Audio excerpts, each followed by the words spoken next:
빨리 유튜브에 올리려고 또 안녕하세요 여러분. 너 지금 한 말 다 들어간다. 안녕하세요 여러분, 반갑습니다. 자, 오늘 사대부고 학생들 20명을 모아놓고 하는 아주 활기찬 수업 한번 해보도록 하겠습니다. 자, 오늘은 운수 안 좋은 날이라는 작품인데요. 박완서 소설가죠? 소설가가 쓴 운수 안 좋은 날이라는 수필입니다. 우리가 이제 이 운수 안 좋은 날이라는 수필은 경수필이라고 하는데, 경수필이 뭐냐면 신변잡기적인 내용을 담은 것을 말합니다. 신변잡기적이다라는 말이 뭘까요? 주변에서 일어나는 자신의 주변에서 일어난 잡스러운 일을 기록함, 이런 뜻이고요. 수필이라고 하는 것에 대해서 먼저 얘기를 하자면, 수필은 형식이 있습니까? 없습니까? 수필은 있습니다. 그래서 수필을 무형식의 형식이다라고 하는데, 자, 무형식의 형식이라고 할 때는 형식이 없다가 아니라 형식이 자유롭다는 뜻입니다. 형식을 자유롭게 쓸 수 있다는 거예요. 그러나 이제 자기가 형식을 만들어가는 거예요. 난 이런 형식으로 수필을 써야지, 이렇게. 그러면 이제 박완서 소설가가 쓴 운수 안 좋은 날이라는 수필은 이제 본인이 내가 앞부분에 어떤 원로 배우에 대한 이야기를 하고, 그 배우에 대한 이야기로부터 떠올랐던 과거의 기억을 쓰고, 그 경험에서 느낀 점을 써야지, 이렇게 쓴 거예요. 딱 구조를. 그러니까 구조 자체가 어떤 원로 배우에 대한 이야기를 하고, 사진에서 본 것에 대한 느낌을 쓰고, 그 다음에 자신의 경험을 쓰고, 그 경험에부터 느낀 점을 쓰는 형태로 썼다는 거예요. 그 형식이 있죠. 이 형식을 이 수필에서만 쓰이는 형식이지, 모든 수필은 자유롭게 쓰기 때문에 각각의 수필마다 형식이 조금씩 다를 수 있다는 거지. 이랬지?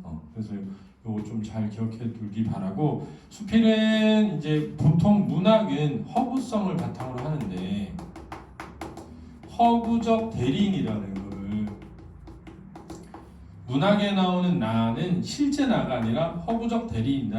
예를 들면 엄마의 누나 강변 살자에 엄마의 누나 강변 살자, 화자는 소년이거든. 근데 시인은 30살 먹은 아저씨란 말이야. 그지? 그러니까 가짜죠. 그지? 그러니까 소설 속에서 나오는 나도 실제 소설가가 아니지. 그지? 근데 수필에서의 나는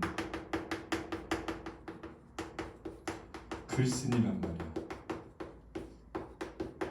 이게 수필에서 굉장히 중요한 특징이에요. 허구적 대리인이 아니라 글쓴이 자신이다 라는 걸 꼭 기억해 두시길 바랍니다. 그렇죠? 스님이 그런 얘기 많이 했잖아요. 내가 어떤 걸 경험했어. 그지? 경험을 했는데 아무것도 느낀 게 없어. 그러면은 글을 써, 안 써? 안 쓴다 그러잖아. 경험했는데 아무것도 느낀 게 없어. 쓰질 않죠. 그러니까 경험을 했는데 거기서부터 뭔가 생각을 하는 거야. 사색적으로. 그렇지? 느낀 바가 있을 거 아니니? 그걸 쓰면 교훈적이 되는 거죠. 또 일반적으로 내가 경험한 것으로부터 자기의 삶을 떠올리게 되니까 무슨 적이 된다? 성찰적이 되어서 깨달음이 나오고, 그 깨달음의 바가 바로 교훈이 된다는 거죠. 그렇죠? 내용은 심플해요. 그래서 전철에서 만난 어떤 아이와 그 장년의 여성, 엄마죠? 아이의 엄마. 아이의 엄마. 이 아이의 엄마에게 느낀 상상력이 결핍된 세대에 대한 비판인식. 그러니까 여러분, 비판적이라고 하는 거예요. 여러분, 비판적이라는 게 뭐니? 비판적. 대상의 잘못을 지적하거나 공격하는 것을 우리가 비판적이라고 하는 겁니다. 이해됐죠? 그 다음에 그들을 길러낸 자기 세대에 대한 죄책감이니까, 자기의 잘못을 돌아보려면 무슨 적이어야 돼? 성찰적이면서 반성적이어야 된다라는 거 중요하니까 잘 기억해 두시기 바랍니다. 됐나요? 네. 자, 우리 사대부고의 김나연. 자, 김나연. 아유, 이렇게 예쁜 학생이 사대부고 다니니까 사대부고 참 좋겠네요. 거기 주제 한번 읽어봐. 뭐라고 써있어? 타인을 배려하는 태도의 중요성. 타인을 배려하는 태도의 중요성이라고 되어 있는데, 생각해봐. 상상력이 결핍되면 타인을 뭐 할 수 없다? 배려할 수 없다는 거야. 따라서 타인을 배려하는 것이 중요하다라는 주제로 간 거지. 이해되니? 근데 왜 상상력이 결핍되면 타인을 배려할 수 없을까? 타인의 상황을 이해할 수 그렇죠. 타인의 상황을 이해하지 못하니까. 그럼 봐봐. 슬픔이 기쁨에게라는 시가 있는데 거기 보면은 추운 겨울날 귤을 팔고 있는 할머니를 보고 5,000원을 깎아. 그래서 너무 기뻐해. 그걸 보고 시인이 뭐처럼 이런단 말이에요. 왜? 생각해봐. 그 할머니를 보면 뭘 상상해봐야 돼? 예를 들면 나의 부모든 내가 저렇게 팔고 있다면 얼마나 힘들까 등을 뭐 해봐야 돼? 상해보아야 상대방에게 뭘 할 수 있어? 공감을 할 수가 있지. 그지? 공감을 할 수 있어야 배려가 가능하지. 이해되니? 선생님 있잖아. 그런 게 안 돼. 그런 게 안 돼. 그래서 내가 제일 안 되는 게 그거예요. 왜냐면 뭐 아프면 아픈가 보다. 상상이 안 되는 게 얼마나 아픈지가. 왜? 내가 아플 때 나 그냥 괜찮거든. 좀 자면 되겠지. 이런 게 세. 그러니까 뭐 좀 어떤 힘든 일 겪었어. 그러면은 공감을 해줘야 되잖아. 힘들겠지. 세상 사는 게 다 힘들지. 이렇게 되니까 위로를 못 해줘. 쌤이랑 저랑 MBTI 똑같아요.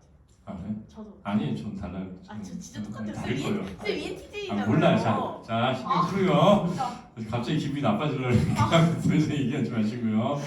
자 근데 이제 이게 맞는 거지. 사실은 근데 이제 이런 거죠. 내가 그러고 싶은데 그게 잘 안 되니까 괴롭지. 아니 괴롭진 않은데 그래서 또 괴로운 거 아니에요. 괴로운 건 아닌데 아는 거지 그건. 그게 잘못됐다는 걸 알아. 근데 잘 안 돼. 그래서 부러워. 약간 그런 걸 되게 잘하는 사람 있잖아. 공감 잘하고 있는 사람 보면은 솔직히 좀 부러워. 와 진짜 괜찮다. 근데 나는 저게 안 되는구나 까지는 됐어. 그리고 나도 저래 봐야지. 그래서 하는데 실수가 잦아. 그러다 보니까 실수가 잦아. 그래서 뜨끔하게 계속 그러는데 그래서 자기 너무 아프지 말면서 하는데 약간 연기 같아. 내가 해도 막 연기 같고 어색하고 그래서 뭐 예를 들면 아프니까 막 주물러 주는데 너무 지루하니까 막 영화 같은 거 켜놓고 보면서 다시 주무르는데 지금 사람이 아파가지고 주물러달라고 하고 있는데 킥킥대는 거야 내가. 뭐 이런 스킬이 다 있지? 이런 생각이 들어. 나 스스로가. 죄송합니다. 자 생각해보니까 이 박완서가 얘기한 20, 40대 저예요. 좋은 것 같아요. 그래서 딱 공감이 됩니다. 자 아침 신문을 뒤적이다가 원로배우 백성희의 사진이 크게 난 것을 보았다. 실존 인물일까요? 네, 실존입니다. 91세에 돌아가셨어요. 그렇죠? 91세에 표정은 기사에서 밝히고 있는 연세를 믿을 수 없을 만큼 젊고 풍이 있고 당당해 보였지만 손은 보통의 할머니처럼 거칠고 늙어 보였다. 일반적으로 앞에는 플러스 뒤에는 마이너스여야 돼. 그렇지? 마이너스여야 돼. 그런데 마이너스가 아니야. 왜일까? 공감이죠. 그리고 자, 이 백성이라는 인물의 삶을 다 본 게 아니라 사진 한 장을 뭐 했을 뿐이야?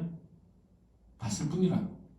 이랬지. 사진 한 장 봤을 뿐이야. 나는 그 사진을 그 전체를 본 것처럼 느끼려면 무슨力있어야 돼? 상상력이 있어야 되는 거지. 써나 상상력이 있어. 존경하는 마음과 친밀감으로 흐뭇해졌다. 이 존경하는 마음과 친밀감이 뭐야? 배려지. 상대방에 대한 배려. 인상적인 손 때문이었을까? 자 여기서 인상적인 손은 매끈하고 젊은 손이야? 늙은 손이야? 거치고 늙은 손이지. 달포도 넘게 전에 전철 안에서 당한 일이 생각났다. 너무 창피해서 내 자식들한테도 안 하고 묻어두었던 얘기다. 노약자석에 앉아있는 내 옆자리에 어린이를 손잡고 탄 엄마가 앉았다. 이게 이제 뭐야? 과거로 간 거죠. 그렇지? 과거 회상이야. 회고적, 회상적 이렇게 써놔. 너댓 살가량 돼 보이는 귀여운 아이가 내 얼굴은 쳐다보지 않고 내 손만 유심히 바라보았다. 그러다가 마침내 말을 걸어왔다. 왜 내 손을 봤을까? 늙어서. 할머니 손에 왜 이렇게 주름이 많아? 당돌한 질문이지만 기억기도 해서 성의 있게 대답하려고 노력했다. 넌 내가 할머니인 걸 어떻게 알았어? 이렇게 주름이 많으니까. 그래 맞았어. 오래 살면 남들이 할머니라는 거 알아보라고 주름이 생긴 거야. 아줌마나 언니들하고 헷갈리지 말라고. 아이는 쉽게 고개를 끄덕이고는 그 다음에 손등에 푸르게 내비치는 힘줄에 대해 물었다. 이 아이의 특징이죠. 뭐가 많다? 호기심이 많다. 호기심이 많다. 이건 힘줄인데 네 몸에도 있지만 예쁜 살 속에 숨어서 안 보이는 거야. 주사 맞을 때나 필요한 건데 아이들은 주사 맞기 싫어하잖아. 그래서 꼭꼭 숨어 있는데 늙으면 주사 맞을 일도 자주 생기고 주사 맞는 걸 좋아하니까 자꾸 겉으로 나오나 봐. 말대꾸를 해주니까 아이는 계속해서 이것저것 묻고 또 물었다. 보통은 이제 아이들이 물어보잖아. 뭐 이건 왜 이래, 저건 왜 이래 이렇게 물어보면 부모들이 몰라도 돼 이런 대답 많이 한단 말이야. 몰라도 돼 이렇게. 왜? 설명해 줘봐야 모르니까.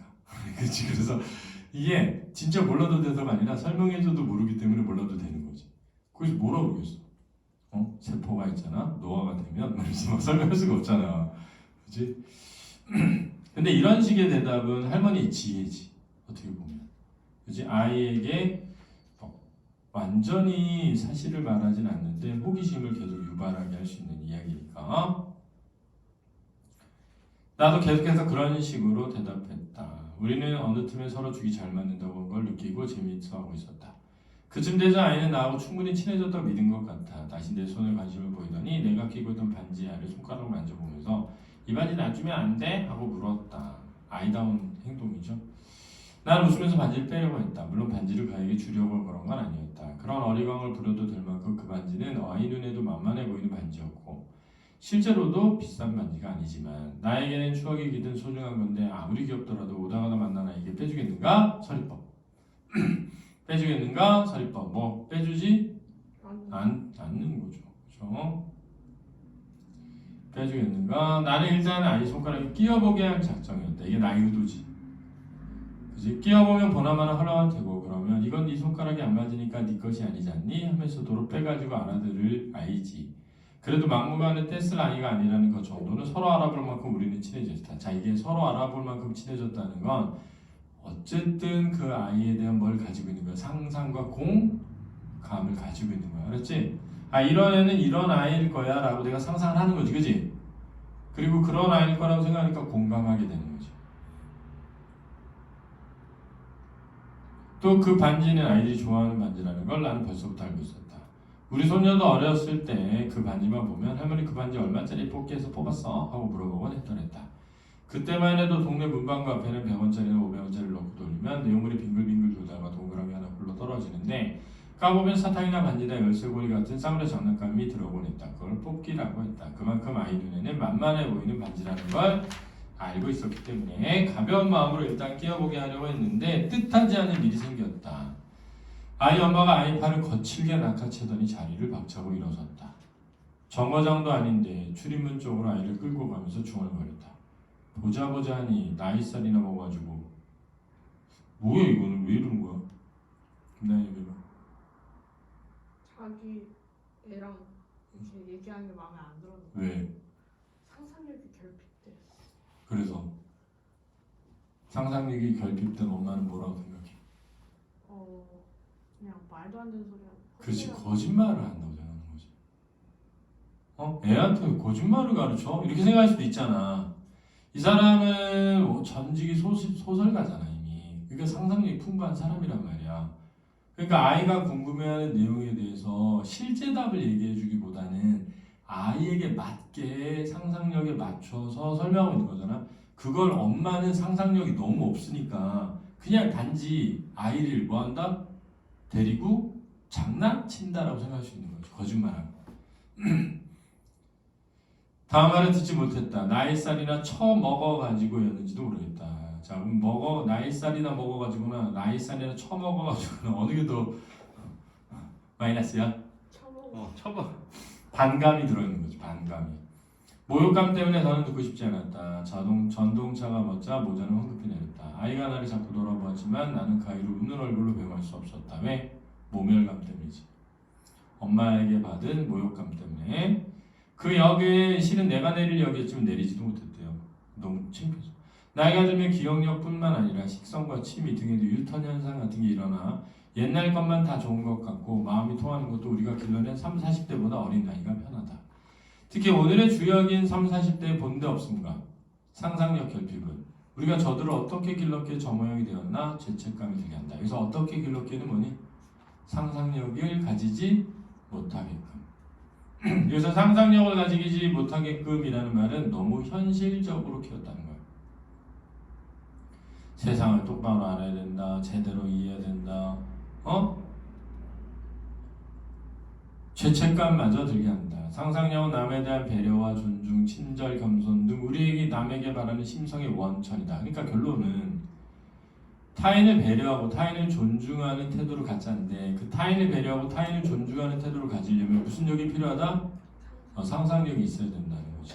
그래야 좋은 상상력은 길바닥의 거지도 함부로 능멸할 수 없게 한다.